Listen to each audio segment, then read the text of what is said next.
اگر تم پیغمبر کی مدد نہ کرو گے تو اللہ ان کا مددگار ہے۔ وہ وقت تم کو یاد ہوگا جب ان کو کافروں نے گھر سے نکال دیا۔ اس وقت دو ہی شخص تھے، جن میں ایک ابو بکر رضی اللہ تعالی عنہ تھے، دوسرے ہمارے پیغمبر صلی اللہ علیہ وآلہ وسلم۔ جب وہ دونوں غار ثور میں تھے، اس وقت پیغمبر اپنے رفیق کو تسلی دیتے تھے کہ غم نہ کرو، اللہ ہمارے ساتھ ہے۔ تو اللہ نے ان پر تسکین نازل فرمائی اور ان کو ایسے لشکروں سے مدد دی جو تم کو نظر نہیں آتے تھے، اور کافروں کی بات کو پست کر دیا۔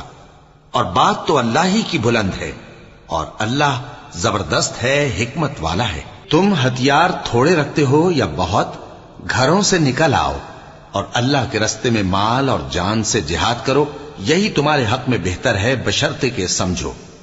اگر مال غنیمت آسانی سے حاصل ہونے والا اور سفر بھی ہلکا ہوتا تو یہ